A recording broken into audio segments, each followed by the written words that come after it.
Now we all know James Avery, aka Uncle Phil from the Fresh Prince of Bel-Air. But what a lot of people don't know, or they might know now, is that he actually did the voice of Shredder from the Turtles show back in 1987, the cartoon. So bottom line is, trying to give a tribute, a shout out to James Avery, aka Uncle Phil, aka the voice of Shredder. So let's give it a listen. Yes, that's Shredder. Marvelous. Well, it's true because I did Fresh Prince for a long time, and whenever I go somewhere, somebody who's done research and found out that I was the voice of Shredder on Teenage Mutant Ninja Turtles, and there were kids in the audience and throw that voice on. I'll take care of them once and for all. They just, oh yeah, oh yeah. Of course, these kids are like 19, 20 now. So Shredder was basically your straight-ahead villain, but within that, there were levels that were found with the interaction between Krang and myself, and there were levels that I found as an actor to play him, so he wasn't just always, I'll give you turtles, I'll give you, that kind of thing, so there was a lot of stuff happening. Like most actors, I became acquainted with the Turtles through an audition process. I had just done a series called Hulk Hogan's Rockin' Wrestlers. I just got a voice agent, as a matter of fact, because I'd done a live action series for Hanna-Barbera called Going Bananas. And one of the people on that show suggested that I get a voice agent. And I said, dude, sure, can I make money? Fine. I need the job. When you audition for a voice, they show you what the character looks like, and you have to try to put that voice to it, which is a part of the skill. I mean, I don't consider myself a voice actor. I mean, there are much more talented people than myself. I consider myself very lucky to have fallen into the situation. Part of the sessions for Teenage Mutant Ninja Turtles was just sitting and listening to the repartee between the actors. It was such a joy. Everybody was so smart and witty. And it seems like all we ever do anymore is rent movies. Of course, Leonardo. With Shredder trapped in Dimension X, we've got a lot of spare leisure time. The voices that they would come up with and the things that they would do, I mean, I'd sit there half the time going, oh, my turn.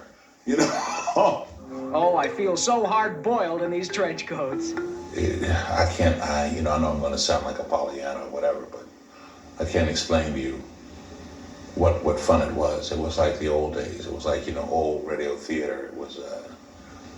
It was just a joy. We just went to work. You just did your job. And every once in a while you get some news that people really liked it, or someone call you and, say, wow, my kids really love this show and whatever. And you're just happy. It was like going to a party every 2 days. That man, you're paying me to do this? I'm getting paid and paid very well to do this? Please, I'll pay them if I can afford it. But, I was just looking for a voice, and I found one. And then, and as I read the script, I could make different choices. And then I had someone named Pat Fraley who played Krang, who was the other villain, and we had each other to play off of. And Shredder, who is this woman? my mother. And we found different levels through that. No character, irregardless of how he's written, is one note. No character has one level of whatever. There are all kinds of things. There are all kinds of there's not just anger. There's all kinds of anger, that's motivated from all kinds of different things. It's not just joy. There are all kinds of joy. It's just, and it depends on relationships. And the relationship that I had with Krang, like he said, it was like we treated it like an old married couple, because we were in this together. If there is any immortality in this world, it's to know that what we've done is, in a sense, immortal, and that as long as there's a recording somewhere, it'll be here. Someone will be listening to it, so that it's timeless, And that's kind of an amazing thing to think about, that what you do will be around, so you gotta be careful what you do. Well, I've retired. I've been living in Palm Springs. Krang and I are divorced now. I haven't seen him in a long time, and I kind of miss him, but not really. He was such a nag. I hope he has a good life, but I doubt it. Yes, I lie in the sun.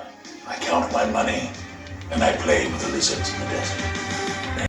a genuine tribute to the old Turtles series, and I take no credit for this whatsoever. Shout out to Harold the Bishop for the video that he put up on YouTube. You know what I'm saying? It's great. It's marvelous. R.I.P. James Avery, you will always be the man. Long live Fresh Prince, and long live the goddamn Ninja Turtles. There you go. Shredder at its finest.